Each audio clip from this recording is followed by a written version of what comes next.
Assalamualaikum warahmatullahi wabarakatuh. Sebelumnya perkenalkan, nama saya Bagus Bayu dengan NPM 25783108. Pada video kali ini atau pada kesempatan kali ini saya akan menjelaskan 7 poin atau 7 topik tentang pengenalan rekayasa pangkat lunak yang sudah dijelaskan oleh dosen Bu Husna dan Bu Selvi yang sudah dijelaskan kepada kami. Mungkin langsung aja ke poin 7 atau topik 7 topik. Kita mulai awal dulu, yaitu topik pertama. Topik pertama yaitu tentang perangkat lunak dan rekayasa perangkat lunak. Kita masuk ke topik 1 ya, yaitu perangkat lunak dan rekayasa perangkat lunak. Pertanyaan yang sangat mendasar atau pada umumnya, apa sih bedanya program dan dengan perangkat lunak? Seringkali kita menganggapnya sama, padahal berbeda ya. Program hanya sekumpulan instruksi kode, sedangkan perangkat lunak adalah paket lengkap. Ia terdiri satu program itu, yang kedua struktur data yang mengelola informasi, yang ketiga dokumentasi. Tanpa dokumentasi, kode kalian atau kode kita hanyalah hanya catatan yang sulit dijaga atau dipahami. Yaitu ya, lalu apa sih rekayasa pangkat lunak itu? Rekayasa pangkat lunak bukan sekedar membuat software, tapi di sini kita ada pendekatan sistematis atau disiplin dan terstruktur untuk membangun operasi dan pemeliharaan perangkat lunak. Jadi di topik pertama ini, mindset kita tuh diubah. Kita bukan tukang coding, kita adalah engineer yang membangun solusi. Itu topik yang awal. Sedangkan yang topik yang kedua adalah yaitu tentang proses rekayasa perangkat lunak. Setelah tahu definisinya, kan tadi topik 1 yaitu definisi. Yang kedua adalah bagaimana cara kerjanya sih. Kita masuk ke topik 2 yaitu proses rekayasa perangkat lunak. Bayangkan, rekayasa perangkat lunak sebagai sebuah bangunan. Ada konsep yang disebut layered teknologi atau teknologi pelapis. Ada 4 lapisan yang kita wajib ingat, yaitu tentang quality focus, yaitu fokus kualitas. Ini adalah fondasi segala sesuatu yang kita buat, yaitu wajib berkualitas dong. Nggak asal-asal kita buat aja gitu tanpa kualitasnya. Kita tuh wajib mengutamakan kualitas. Selanjutnya yaitu kedua, proses, yaitu sebuah kerangka kerjanya. Kapan sih kita harus mengirim produk, apa milestone-nya. Jadi wajib ada lapisan prosesnya. Yang ketiga yaitu metode, yaitu cara teknisnya, bagaimana kita menganalisis, bagaimana cara testing dan sebagainya. Yang keempat adalah alat. Ini adalah lapisan yang paling atas. Software bantu seperti IDE, Git atau Case Tool itu dibutuhkan. Inti dari topik ini adalah jangan langsung melompat ke tools sebelum kalian punya proses dan fokus quality yang betul. Jadi kita wajib sesuaiin terlebih dahulu. Yang selanjutnya yaitu topik ketiga, yaitu analisis dan desain sistem. Sekarang kita masuk ke inti pekerjaan.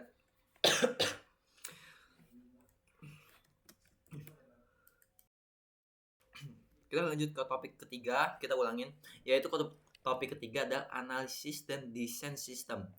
Sekarang kita masuk ke inti pekerjaan teknisnya, non coding ya. Di topik 3 yaitu analisis dan desain sistem. Ini adalah dua mata uang yang tidak bisa dipisahkan tentunya ya. Tapi fungsinya berbeda tentunya. Yaitu yang pertama, analisis. Apa sih itu analisis? Fokus pada masalah. Pada kuncinya adalah what atau apa pertanyaannya. Apa yang dibutuhkan pengguna, apa masalah bisnis yang terjadi. Di sini kita belum bicara soal database tapi kita dipakai atau bahasa pemrogramannya. Kita bicara tentang kebutuhan, yaitu kita analisis apa sih solusi masalah ini. Yang kedua adalah desain, fokus pada solusi.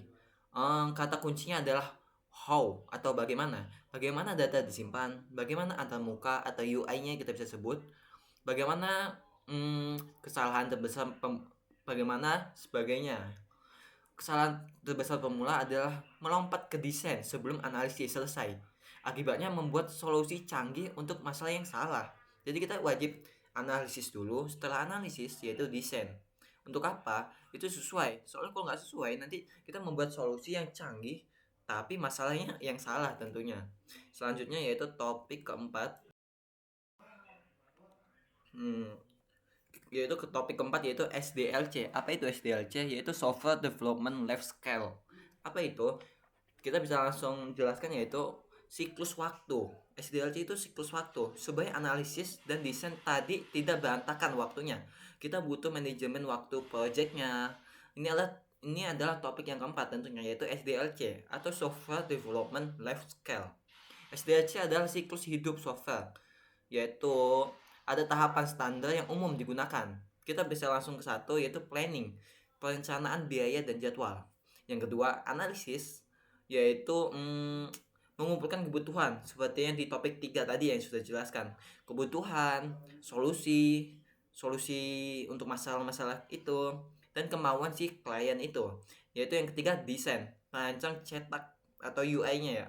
Atau mau ya gitu ya, membuat desain.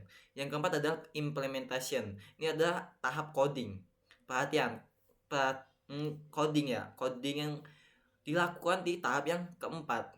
Yang selanjutnya adalah testing. Setiap kode pasti ada kesalahan. Mungkin salah lupa kode atau typo itu pasti ada yang salah. Makanya di sini ada testing terlebih dahulu sebelum publikasi aplikasinya. Selanjutnya adalah maintenance, yaitu menjaga jika ada bug yang ditemukan oleh pengguna. Nah, itu tuh langsung kita update aplikasinya untuk nggak ada bug lagi selanjutnya. Di topik ini kita tuh mengenal model-model seperti waterfall yang akan yaitu waterfall atau angel sesuai kebutuhan yang dipakai nantinya ya.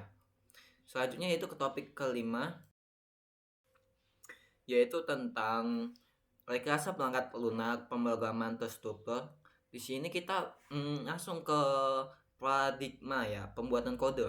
Di topik kelima kita membahas pemrograman terstruktur ya. Ini adalah pendekatan klasik logikanya. Logikanya itu dipecah berdasarkan fungsi atau prosedurnya. Ciri khasnya top down atau memecah masalah besar menjadi modul-modul kecil. Jadi kita punya masalah gede ya. Nah, itu dipecah nanti menjadi kecil-kecil ya. Untuk apa? Untuk menyimpulkan nanti untuk memudahkan memecahkan masalah itu. Yang kedua adalah fokus pada algoritma dan alur datanya. Yang ketiga adalah memisahkan antara data, variabel, dan fungsi. Contohnya saat kita belajar C++ atau Pascal, ini metode yang bagus untuk algoritma linear. Tapi saat sistem makin besar dan kompleks, data yang dipisah-pisah ini menjadi sulit dikelola. Itulah mengapa muncul topik selanjutnya. Selanjutnya topik yang ke-6 ya, yaitu tentang rekayasa perangkat lunak pemrograman berorientasi objek atau OPP. Inilah dalam pengembangan software topik yang ke-6 ini, yaitu OPP. Jika terstruktur fokus pada fungsi, maka OPP fokus pada objek. Kita memandang software sebagai cerminan dunia nyata. Mobil adalah objek, mahasiswa adalah objek. Objek membungkus data, atribut, dan fungsi metodenya ya menjadi satu kesatuan. Ada 4 cabang atau 4 cabang sakti di sini ya, yaitu tentang membungkus data. Yang ke satu, membungkus data agar aman. Yang kedua yaitu mewasi sifat, misal kelas, dosen, mewasi sifat kelas manusia. Selanjutnya yaitu yang ketiga yaitu satu perintah bisa punya banyak bentuk respon ya. Selanjutnya yang keempat, menyembunyikan kerumitan detail.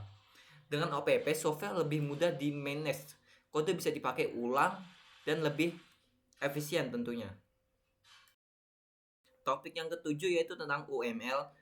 Kita bisa bayangin ya, UML kita bisa bayangin kalau kita sudah paham OPP yang topik ke-6 itu ya, sudah melakukan analisis ke topik ketiga dan siap masuk ke SDLC ke topik 4.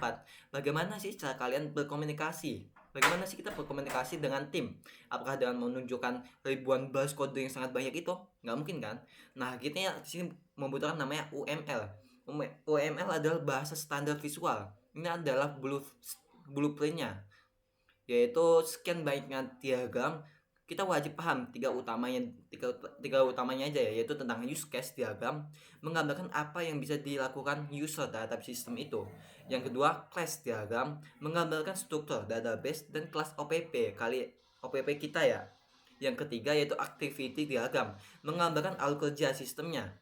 Jadi UML adalah alat visualisasi untuk menerapkan konsep OPP yang sudah dirancang dalam tahap desainnya. Yaitu selanjutnya itu kesimpulan dan penutup. Em, ke Ketujuh topik itu ya kita udah buka bab yang terpisah. Ini adalah sebuah apa ya? Intinya ya kita mulai, jadi tujuh bab itu tuh bukan kepisah ya, tapi itu gabung. Jadi kita nggak bisa memisahnya. Jadi kita bertahap, yaitu mulai memahami definisi softwarenya.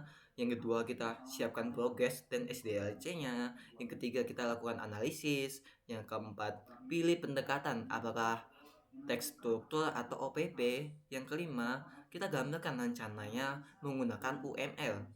Jika kita menguasai semuanya atau alur berpikirnya, kita bukan hanya bisa ngoding doang, tapi kita juga bisa menjadi software engineer di masa depan yang apa ya, mengutamakan kualitas tentunya ya.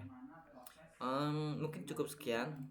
Mohon maaf jika ada kesalahan kata atau ya kesalahan kata. Sekian, terima kasih. Wassalamualaikum warahmatullahi wabarakatuh.